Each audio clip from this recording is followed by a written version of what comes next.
all started in Marseille back in 47. I was running cigarettes into France in those days, cigarettes and a few other commodities, as I think I've told you before. And I had a nice little sailing boat with an auxiliary, typical pleasure craft of those waters, to use as a cover. This was in September, and I just come into port that afternoon. A few of us had been having dinner in the town. I was on my way back to the boat alone. It was late, about 4 in the morning, cold, rather foggy. Suddenly, looming ahead of me in the mist and lurching drunkenly, I saw the figure of a man. Big fellow he was. I thought I'd stay out of his way. Marseille's a tough town, one of the toughest in the world. It's a good place not to have any trouble in, so that's why I tried to keep clear of the drunk. But before I could get out of the way, he caught sight of me, uttered a strange, muffled sort of cry, and suddenly threw himself forward. I braced myself for a fight, but before I knew it, he was down on his knees in front of me, groaning. Then all at once, I realized he wasn't drunk at all. That all that wet on his chest was blood. I never found out who did it.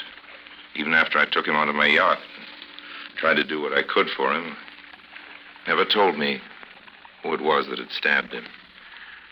The knife had gone in just over his heart, and by dawn it was pretty clear that he wasn't going to live through the day. He seemed to realize it, too. They got me. And it doesn't matter why. Maybe they were right. They got me, and now very soon I'm going to die. What is your name?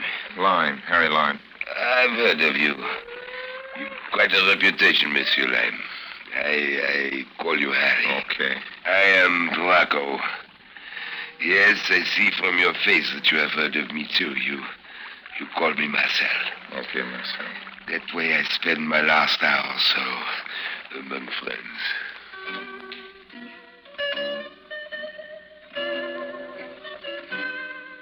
Marcel Bracco. A real Marseillaise. Born quite a while ago anyway. Died September 12th, 1947. Profession, crook. All kinds of crook. Some of the dirtiest kinds, I knew that.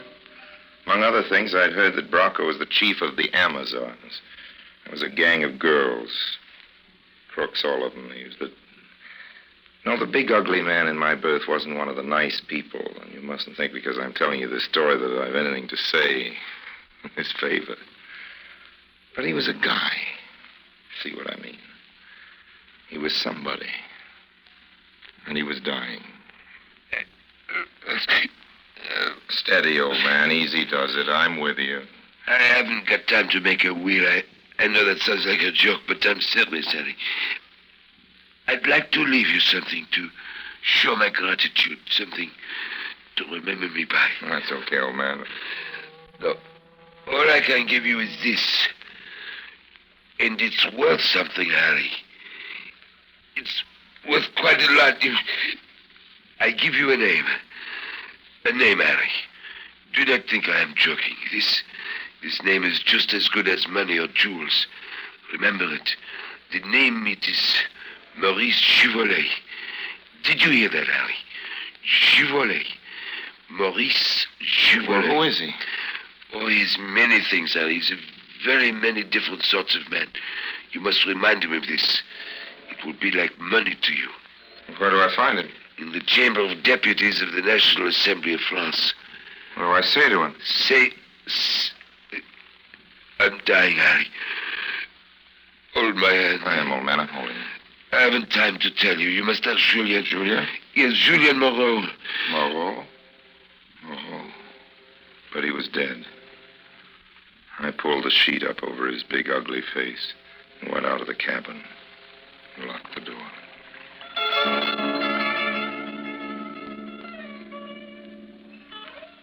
Three months later in Paris, in a little nightclub in Montparnasse, I ran into Julien Moreau. Julien was a newspaper man, and in his way, Julien was quite a guy, too. Not a crook, just a newspaper man, and a good one. I'd struck up an acquaintance with him, and after a couple of weeks, it had brightened into something resembling friendship. So tonight, I thought the time had come when I could afford to approach him on the subject of my legacy. The precious name. Julien. Yes, Harry? I want to ask you a question. Go ahead. I'm going to mention a name. Well? If it means anything to you, let me know. Don't be so mysterious, Harry. What's the name? Juvolet. Maurice Givelet.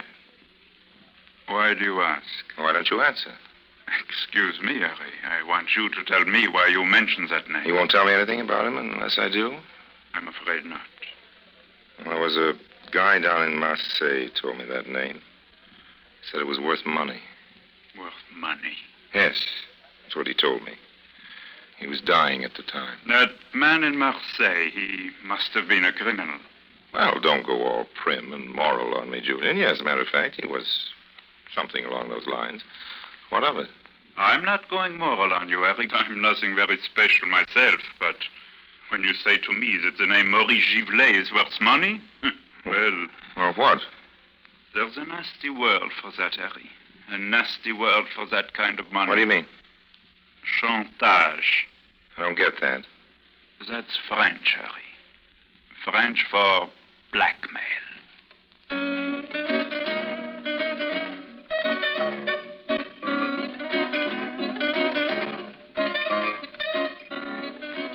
A little later, though, Julian loosened up a little. After a few more drinks. Harry, Yes? that criminal in Marseille you were talking about. Oh, you brought him up, Julian. I was asking about a certain Monsieur Givelet. I know. Harry, was the criminal's name Bracco, Marcel Bracco? Yeah, but how do you happen to know him? You're not in the rackets. You're a newspaper man. Marcel was with us for a while in the resistance. He was a brave man, and we got to be friends. Then later, we quarreled. That was after the war. He came to me here in Paris, wanted information about this Givelet. I gave it to him. Givelet is an important man in the government. And through the paper, I arranged an interview between him and Marcel.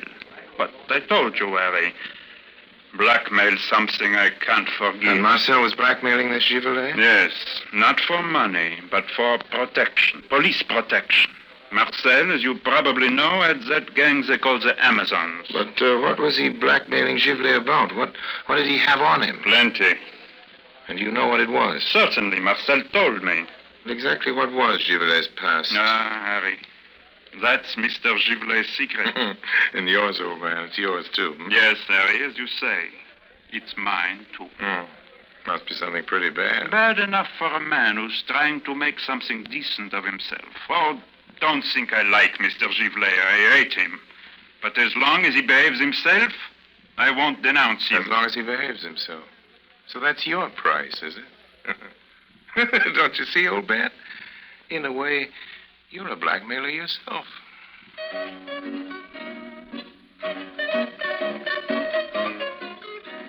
Then, some months later, in the lobby of the Georges V in Paris. Calling Mr. Lime, Monsieur Harry Lime, Yes? Monsieur Lime. Yes, boy? Monsieur Lime. Yes, what is it, a phone call? There is a lady to see you, Monsieur Lime. She's waiting in the lobby. A lady, young or old? Young, Monsieur Lime, and very pretty. Well, lead the way, old man. What are we waiting for?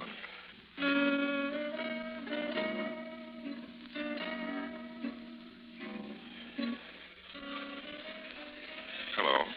You are Harry Lime? Insist on the original, honey, accept no substitutes. This is it. I don't understand. I'm Harry Lime. That's what I'm trying to tell you. Who are you? We haven't got around to that yet. You have not given me a chance to tell you. True enough. My name is Müller, Heidi Müller. Glad to know you, Heidi. Shall we go into the bar and have a drink? It's a little early for dinner, but... This is serious, Mr. Lime. I've come to see you on business. I was afraid of that. Well, go ahead. I have been told about you, Mr. Lime. Idle gossip, honey. You know how people talk. I'm a straight, upright, clean-living, law-abiding citizen. What is it you had in mind? Well, Which particular law did you want me to break for you? I want a passport. Passport? Oh, that's easy. We can arrange that for you in a couple of days. This man here in Paris does very good work, but the best phony passports come from Amsterdam, if you're willing to wait. It is not as simple as that. Oh? I want a passport for my father. Well, just give me his name, the other particulars, and a photograph. By the way, what kind of passport do you want? American, British, Mr. Panamanian? Lime, my father is not here. He's in Romania. Romania? Yes. On the other side of the Iron Curtain. And you want me to get a passport to him in Romania? That's right. That's practically impossible. Mr. Lime. Well, now, mind you, when I say practically, that's what I mean. It's practically. For Harry Lime, nothing is strictly impossible, just expensive. If you get what I mean. No, I did not. Well, how much dough can you spend? Money? Yes. Money. If you want to get a passport to your father in Romania. I'm not going to pay anything, Mr. Lime. What? You're going to do this for me as a gift. You've come to the wrong man, Heidi. I'm sorry. I'd like to help, but I never break the law except on a strictly commercial basis. Besides, an operation like Mr. this... Lime, this is very embarrassing. It certainly is, dear. But I told you you were going to do this for me without charging me money. And you are, Mr. Lime. Shall I tell you why? Yes, it'd be very interesting to hear. I believe you are in trouble now with the French police, Mr. Honey, I'm always in trouble with the French police. Why? Yesterday they sent for me and asked me to identify you. Asked you to identify me? Why? What's the caper? I do not know. It is something to do with counterfeit money. Oh, yes, that casino business. That happened in August in Cannes. They never got me on it. The money was passed all right. They know that, but they can't pin it on me. I was there on the casino, Mr. Lime. The police discovered that I was next in line at the cashier's. When they found that out, they came to me. They want me to be a witness against you. They want me to swear that I saw you passing that counterfeit money. I see. And, what did you tell them? Well, first, I asked them questions about you. Hmm. That's how I found out that you're, well, who you are. I see. And, look, Heidi, tell me the truth. Did you really see me pass that money? No. As a matter of fact, I didn't, but unless you helped me with my father, Mr. Lime, I'll say that I did. And then, of course, you'd go to jail. Hmm. Well? Well, that reminds me of something a friend of mine was saying last night. The French have a nasty word for what you're up to, young lady. I can't remember what it is now. Blackmail's a bad word in any language.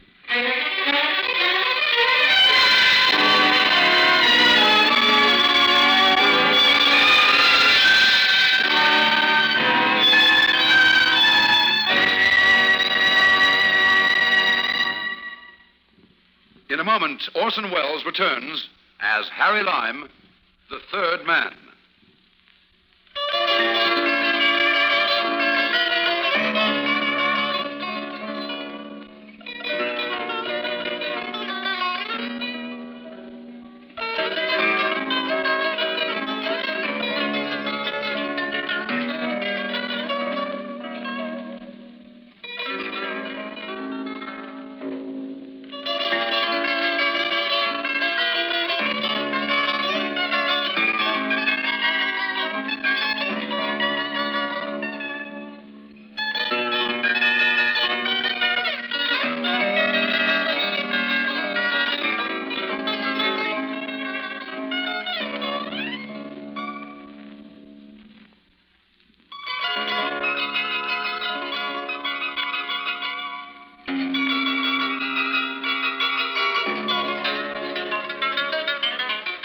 Who to go to?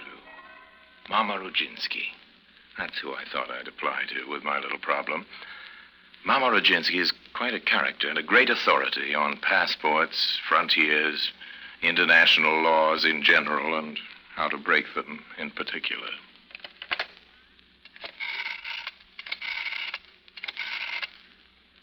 Allô?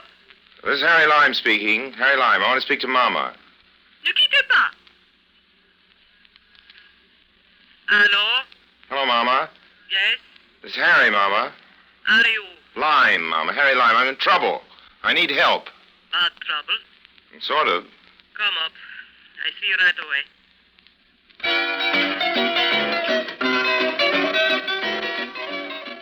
An hour later, I'd filled Mama in on the whole story and was waiting for advice. Well, Harry, it's a tricky business. I don't need to tell you. The phony passport's easy. But finding this man Muller in Romania and then getting him back through the Iron Curtain, it's no joke.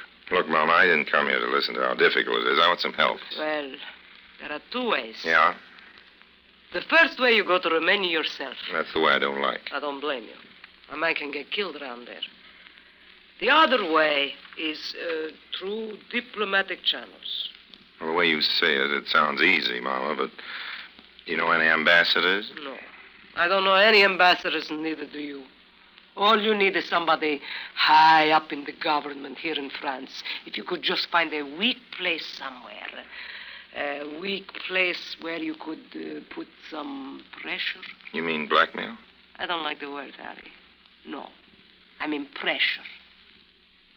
Just find the soft place where you can push. Hey, where are you going? Sit down. I'm making a nice glass of tea. Thanks, Mama, but I haven't got time. I've got to find myself one of those soft places. And then, Mama, I've got to start pushing.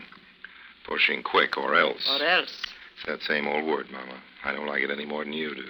Blackmail? Pressure, Mama, pressure. So long.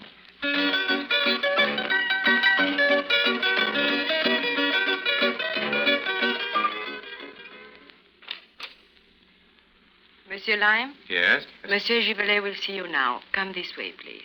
Thank you. Monsieur Lime.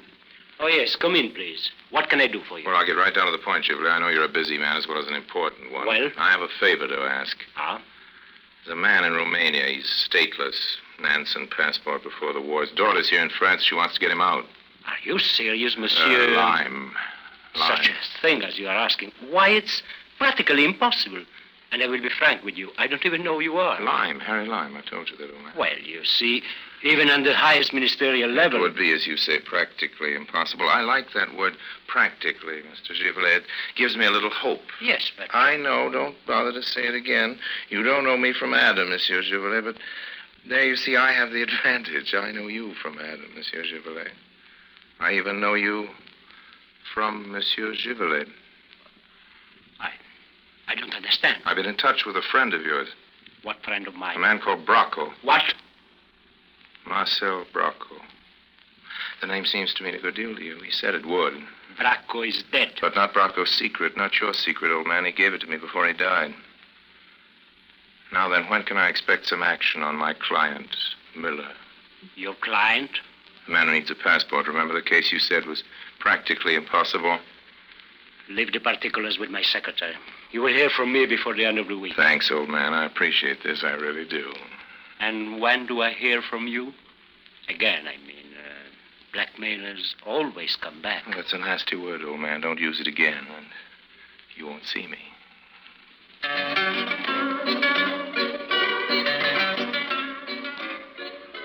Well, it worked. Whatever it was, it worked. I was holding a secret over a man's head, and I didn't even know the secret. Yes, whatever I was threatening the politician Givelet with seemed to be a threat strong enough, because by the end of next week, Heidi's father was on his way through the Iron Curtain. She said I was wonderful, Heidi did. Asked how she could ever thank me. I told her that thanks didn't come into it. I'm not your benefactor, honey, remember? I told her. I'm your victim.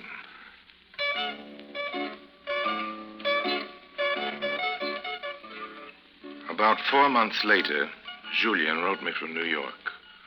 This is Julien Moreau, my newspaper man.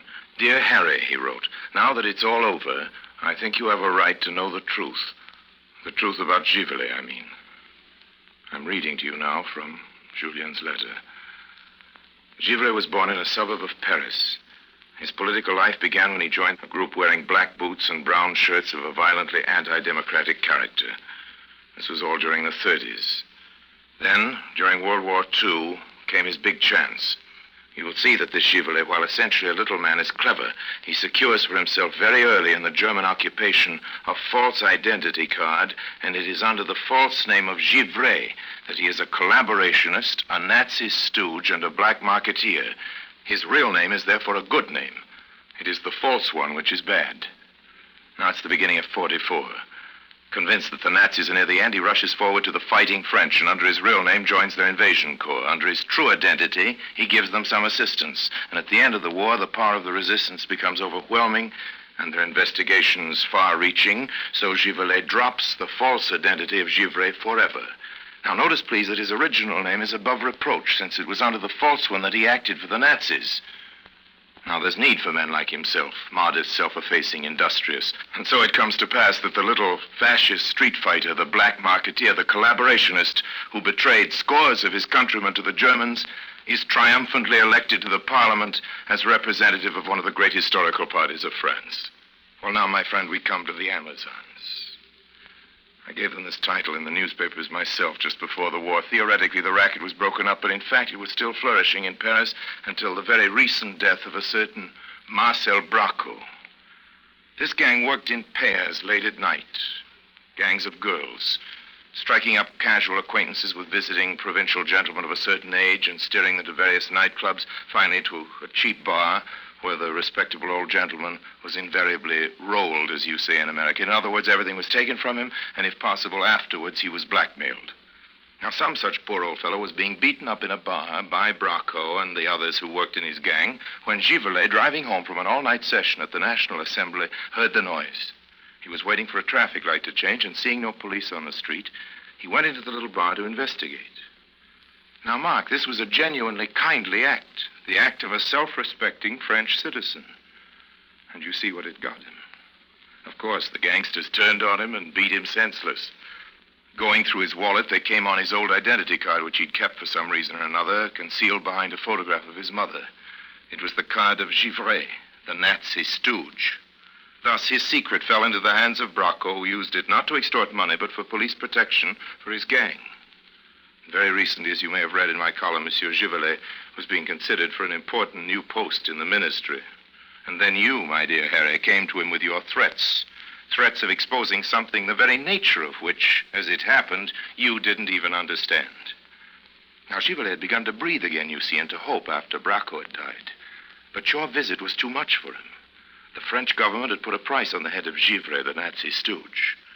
Givelet, the politician, didn't realize that his secret was safe. Perhaps he was right. A secret like that is never safe. And so it was that after some weeks of waiting for you to return, and of course you never did, his nerve finally cracked. And the very day on which he was to be confirmed in his new post, his housekeeper, coming in with a morning coffee, found him dead. He was seated before his desk where he had shot himself, seated before a blank piece of paper. He had not even written a note of farewell. I suppose at the end he found it difficult to decide who he could write to, what he would say, and above all, what name he would sign.